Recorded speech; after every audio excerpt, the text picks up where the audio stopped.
क्या उनकी लाइफ में सबसे बड़ा धोखा होने वाला है? क्या यूनिवर्स अब जस्टिस करेगा? जो सबसे बड़ा राज छुपाया जा रहा है वो अब खुलने वाला है। और हाँ, ये रीडिंग जेंडर स्पेसिफिक नहीं है। उनकी लाइफ में अभी एक ठहराव है। वो सोच रहे हैं, एनालाइज कर रहे हैं, लेकिन कहीं ना कहीं उन्हें अंदाजा हो रहा है कि कुछ गड़बड़ चल रहा है। उनके अंदर एक अजीब सी बेचैनी है, जैसे कोई चीज उन्हें मेंटली डिस्टर्ब कर रही है। 7 ऑफ सॉर्ड्स मतलब कोई धोखा हो रहा है, कोई मैनिपुलेशन, कोई चालबाजी चल रही है। उनकी लाइफ में कोई ऐसा इंसान है जो उनके साथ गेम खेल रहा है। ये इंसान बहुत चालाक है, सामने से लॉयल दिखेगा लेकिन पीछे से कुछ और ही प्लान कर रहा है। उनके सामने एक बड़ा डिसीजन आने वाला है। कंफ्यूजन, अनसर्टेनिटी, उन्हें समझ ही नहीं आ रहा है कि किस पर भरोसा करे और किस पर नहीं। शायद वो किसी पर आंख बंद कर ट्रस्ट कर रहे थे, लेकिन अब उनको ये एहसास होने वाला है कि उन्होंने शायद गलत इंसान पर भरोसा कर लिया है। द हेरोफेंट, यहाँ पे चीज क्लियर हो रही है कि यूनिवर्स अब जस्टिस करेगा। जो गलत हुआ है उसका हिसाब होगा।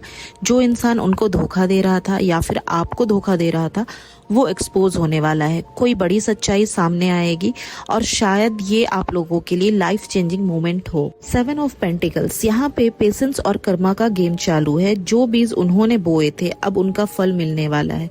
अगर उन्होंने दूसरों को धोखा दिया तो अब वही एनर्जी वापस आ रही है, और अगर वो खुद किसी के धोखे का शिकार हुए तो उनके लिए न्याय होने वाला है। द मैजिशियन, पावर आपके या उनके हाथ में होगी। अब जब सच्चाई सामने आएगी तब वो अपने फ्यूचर के लिए खुद डिसीजन लेंगे। मैनिपुलेशन का दौर खत्म होगा और वो अपनी जिंदगी के क्रिएटर खुद बनेंगे। 8 ऑफ पेंटिकल्स, अब आपके पार्टनर अपनी लाइफ को रिबिल्ड करेंगे। सीख मिल चुकी है, अब वो स्मार्ट डिसीजन लेंगे। हार्डवर्क और डेडिकेशन से वो अपनी लाइफ को दोबारा खड़ा करेंगे, लेकिन इस बार बिना किसी धोखे के। लेकिन यहाँ पे एक वार्निंग भी है, जब उन्हें सच्चाई पता चलेगी तो वो खुद को रिग्रेट और गिल्ट में डूबा हुआ पाएंगे। उन्हें ये फील होगा कि उन्होंने ये सारी चीजें पहले क्यों नहीं की, उन्होंने ये सारी गलती पहले ठीक क्यों नहीं की, और अगर इन्होंने दोबारा इस गलती को रिपीट किया तो यूनिवर्स का मैसेज है कि इनकी हालत और बुरी होने वाली। अब वो एक बैलेंस बनाने की कोशिश करेंगे अपने इमोशंस और प्रैक्टिकलिटी के बीच।